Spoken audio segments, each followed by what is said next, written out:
Olá pessoal, professor Eric aqui, continuando a nossa série de resolução dos vestibulares da Universidade Federal do Mato Grosso do Sul. Dessa vez a gente vai resolver o vestibular de 2019, que foi aplicado no final de 2018.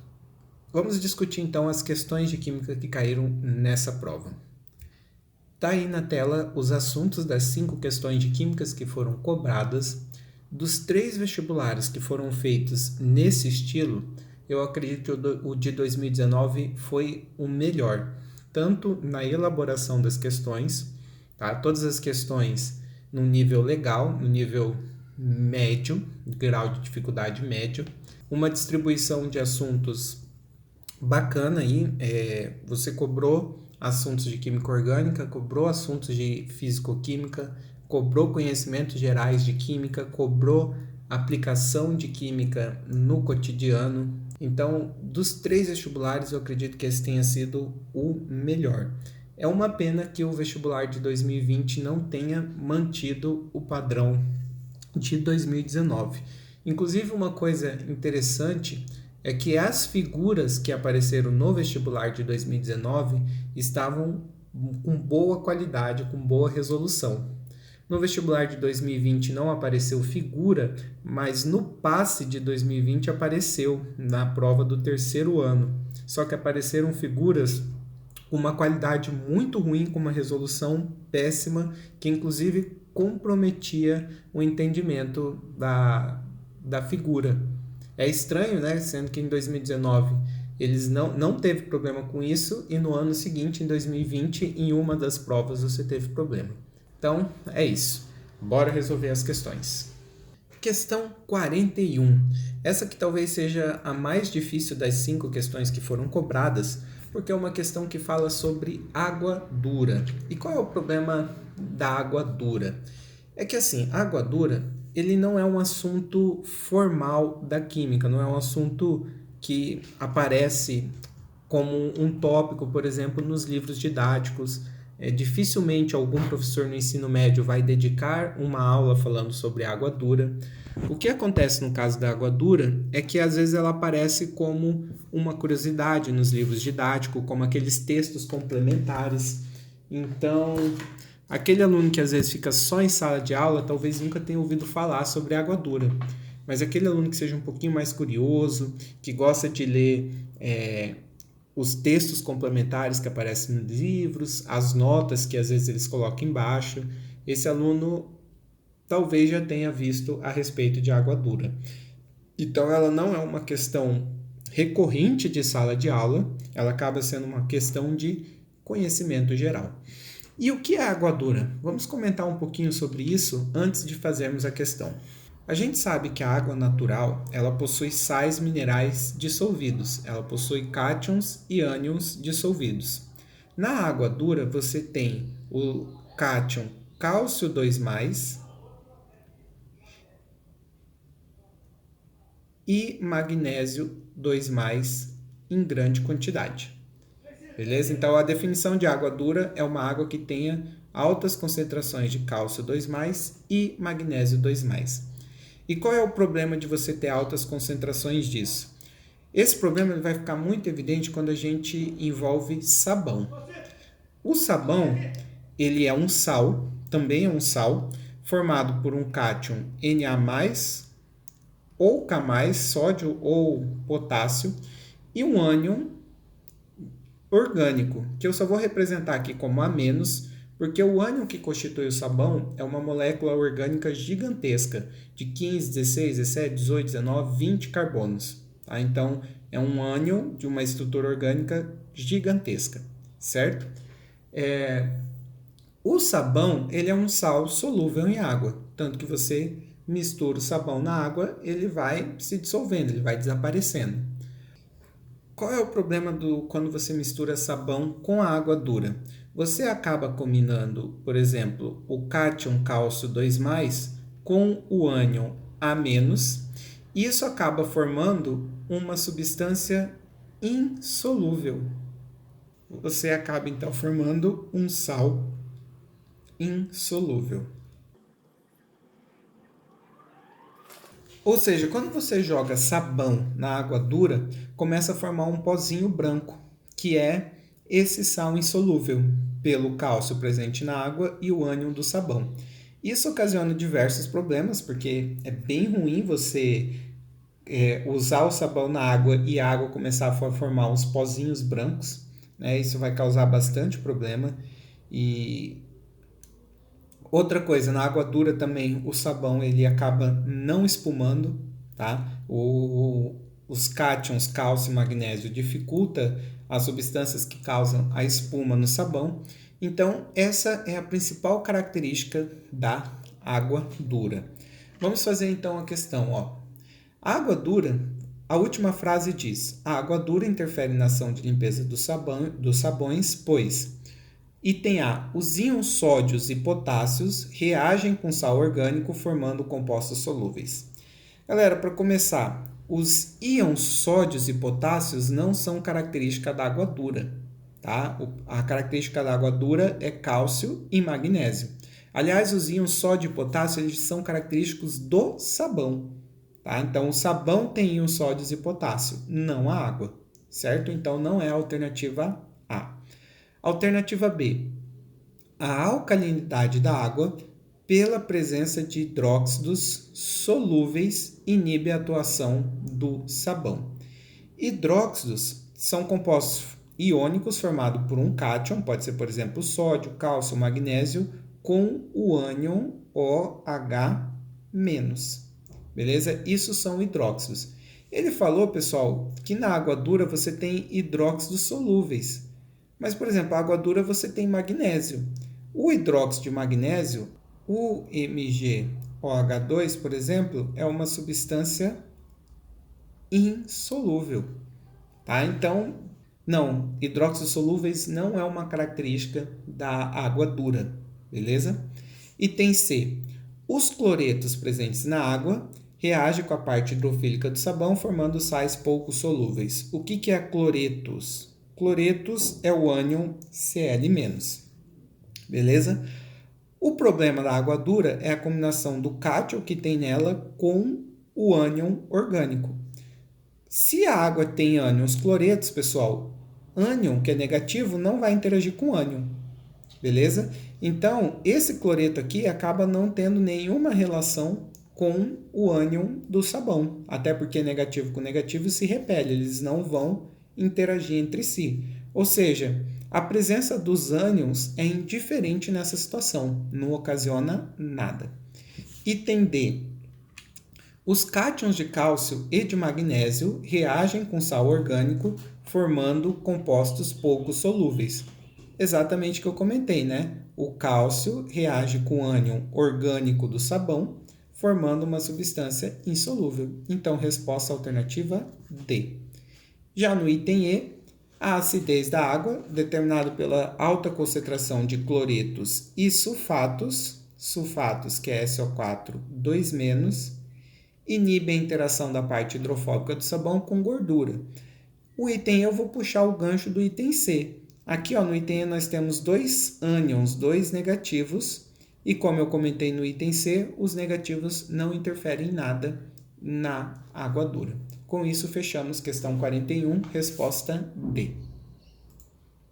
Questão 42. Vocês vão ver que nas questões daqui para frente, todas elas trazem um texto de introdução e uma segunda parte da questão, que é a parte que interessa. Tá? Então, aqui nós temos somente o texto que fala sobre a erva mate, uma iguaria muito comum aqui na nossa região.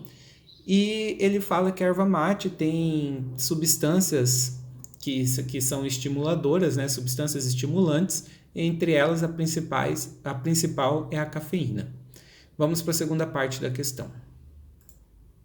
E aí na questão nós temos a estrutura da cafeína, a molécula de cafeína, e ele pergunta, é correto afirmar que ela possui as funções orgânicas? Ele quer saber quais são as funções orgânicas e quais são as propriedades. Primeiro, então, a gente vai discutir as funções. Como que a gente determina a função de uma estrutura? Basicamente, a gente procura os nitrogênios e oxigênios nessa estrutura. Então, eu vou começar olhando esse nitrogênio aqui. Olha só, pessoal, quando a gente tem nitrogênio, a gente tem que olhar todos os compostos que estão ligados a ele. Caso um desses compostos seja uma C-dupla-O, um carbono fazendo dupla com O, que é o caso aqui, ó, esse nitrogênio está ligado a uma C-dupla-O, nós temos a função amida. E notem que é a mesma coisa que ocorre aqui, ó. Se eu olhar esse nitrogênio, ele liga a um carbono que também faz C-dupla-O, e essa é a característica da função amida. Então, nós temos duas vezes a função amida. Nós temos mais nitrogênio aqui, ó. Se você olhar esse nitrogênio aqui, ó, você não tem nenhuma C-dupla-O ligada a ele, você tem só carbonos normais. Então, esse hidrogênio ele é uma função mais simples, a função conhecida como amina, certo? A mesma coisa acontece aqui nesse nitrogênio, você não tem nenhuma C-dupla-O vizinha a ele, é só um nitrogênio ligado a carbonos, então ele também tem a função amina, beleza? Bem, a gente descobriu que a cafeína então tem a função amina e amida. Só de saber isso aqui a gente já matou o exercício resposta alternativa B, certo? Bem, por mais que não precise, vamos discutir o que seriam essas tais propriedades. Vamos ver o que acontece nessa situação aqui. Pessoal, se você olhar as alternativas, ó, nós tínhamos a opção de ser propriedades básicas, alcalinas. Propriedade básica e propriedade alcalina é sinônimo, são exatamente a mesma coisa, tá? Anfótera, ou seja, aqui ele me deu opção básica, alcalina, anfótera e básica. Das 5 alternativas, a única que era diferente era a alternativa D, características anfóteras. Características anfóteras são compostos que podem se comportar como ácido ou como base, dependendo das condições em que você tem essa substância, beleza? Mas, bem, a gente já sabe que a resposta é B. Vamos discutir por que esse composto é um composto básico ou um composto alcalino, lembrando que são sinônimos. Para a gente entender isso, a gente vai ter que lembrar que o nitrogênio ele é um elemento que possui 5 elétrons na última camada, certo? Se ele possui 5 elétrons, ele precisa fazer 3 ligações para ficar satisfeito. E uma coisa importante é que ao fazer as 3 ligações, notem que sobra um par de elétrons livres aqui no nitrogênio, certo? Para entender por que esse composto é alcalino, eu vou fazer o seguinte, eu vou pegar uma amina bem simples, vou pegar um composto orgânico qualquer, representado pela letra R, e vou ligar aqui numa amina primária, no NH2. Só que dessa vez eu vou representar aqui, ó, os 2 elétrons livres que sobram no hidrogênio. E essa amina, eu vou dissolver ela em água, vou misturá-la com água.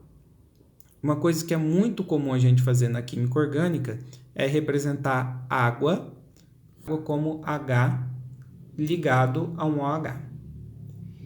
O que vai acontecer aqui, pessoal? O nitrogênio ele vai oferecer esses 2 elétrons que ele tem livre para o hidrogênio. Por quê? O hidrogênio ele é um elemento que ele fica satisfeito com 2 elétrons. O nitrogênio tem 2 elétrons sobrando, ele oferece para o hidrogênio da água. Só que o hidrogênio, para se ligar ao nitrogênio, ele vai ter que largar, ele vai ter que abandonar esse OH, certo? Então, eu vou romper essa ligação, só que eu vou romper ela da seguinte maneira. Aqui nós tínhamos um elétron do hidrogênio e um elétron do oxigênio sendo compartilhado, um elétron de cada. Quando o hidrogênio abandonou essa ligação, ele largou os 2 elétrons com oxigênio. Largou o elétron que era dele e o elétron do oxigênio. O que vai acontecer então? Eu vou formar então aqui ó, o seguinte composto, o R ligado a um NH3 agora, afinal ele ganhou mais um hidrogênio, e isso aqui vai ter carga positiva. Por que carga positiva? Se o hidrogênio largou o elétron que era dele para trás, significa que ele perdeu o elétron. Quem perde elétron fica com carga positiva. Já esse OH aqui, essa estrutura ganhou o elétron que era do hidrogênio, não ganhou? Quem ganha elétron fica com carga negativa, ou seja, eu acabo formando um OH-. A gente sabe de ácidos e bases, que qual é a definição de base? Base de arrênios. Base de arrênios São substâncias que, quando dissolvido em água, forma o ânion hidróxido, o ânion OH-. Ou seja, se eu dissolvo uma amina em água, eu formo OH-. As aminas são uma função orgânica que tem características básicas, certo? Então, por isso que a resposta confirma que a resposta é a alternativa B. Exercício 43, ele conta um pouquinho da história do dióxido de enxofre, o SO2, que é uma substância liberada na queima de combustíveis fósseis, é um poluente atmosférico que, entre outros problemas ambientais, é o principal responsável pela chuva ácida. Ele conta então toda a história do dióxido de enxofre até ocasionar a chuva ácida. E aqui no nosso exercício nós temos as reações que o óxido de enxofre sofre até virar ácido sulfúrico, por isso que ele ocasiona a chuva ácida. E ele pergunta para a gente, uma amostra de chuva contendo exclusivamente ácido sulfúrico, cujo alfa é 100%, o grau de ionização é 100%, mostrou uma concentração de 5 vezes 10 a menos 2 mol por litro. Ele quer saber qual é o pH da referida chuva. Para entender o que acontece, eu vou repetir a última equação aqui embaixo.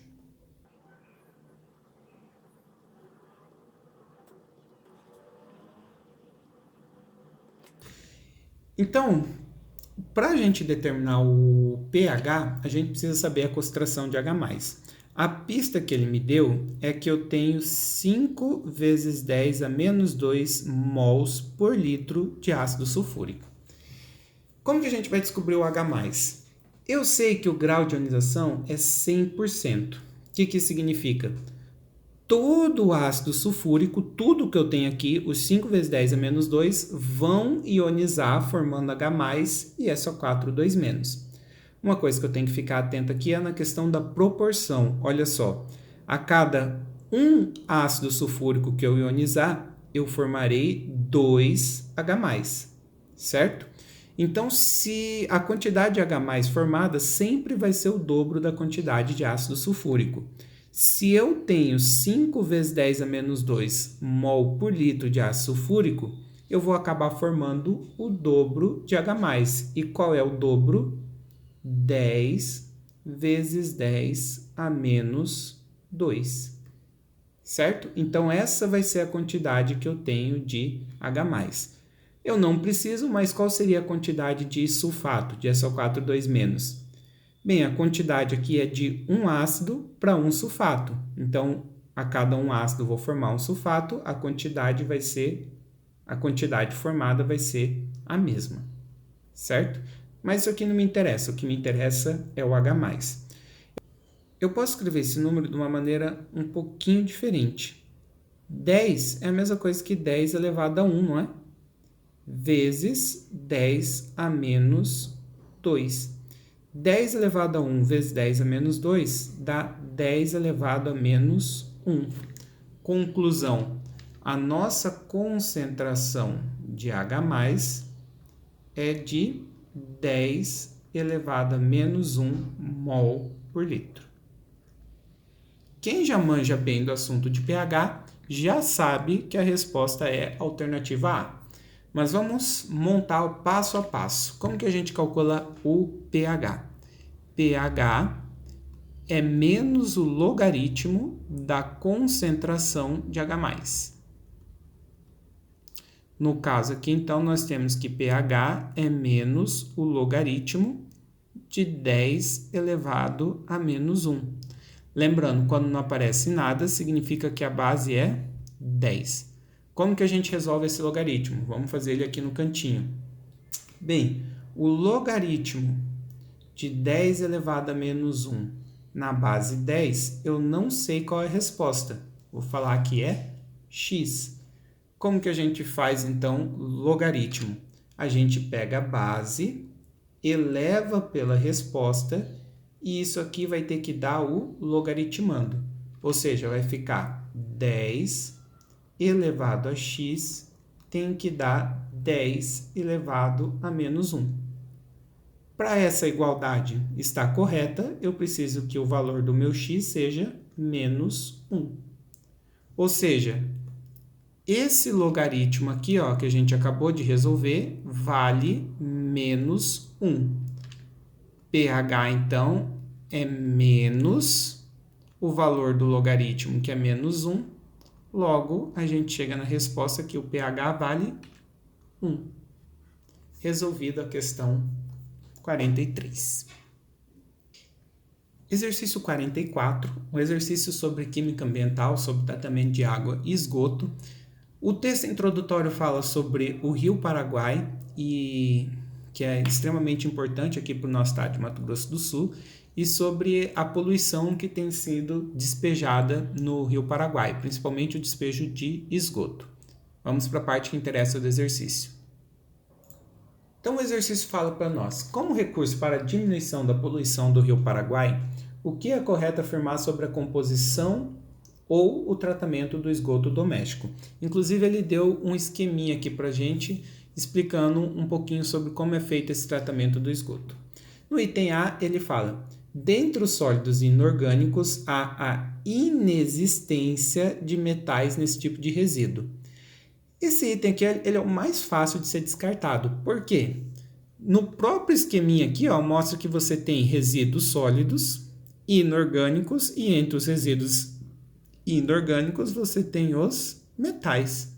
Tá? Então, você falar que a inexistência de metais vai contra o próprio esqueminha que está aqui do lado. Item B. A matéria orgânica pouco influencia na vida dos micro-organismos presentes em um curso de água. Isso aqui é importante para a gente comentar envolvendo uma interdisciplinaridade com biologia.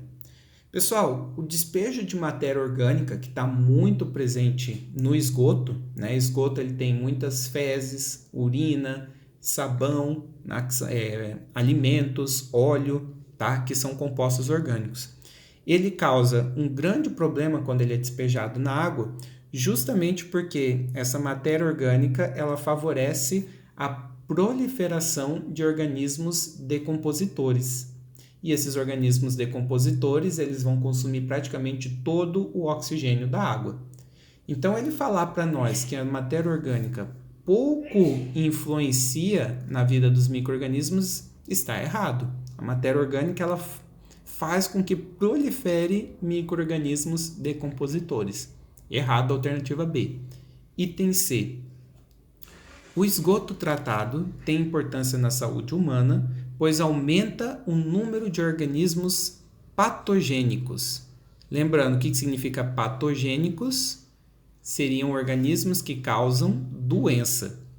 Espera aí, o esgoto tratado aumenta o número de organismos que causam doença?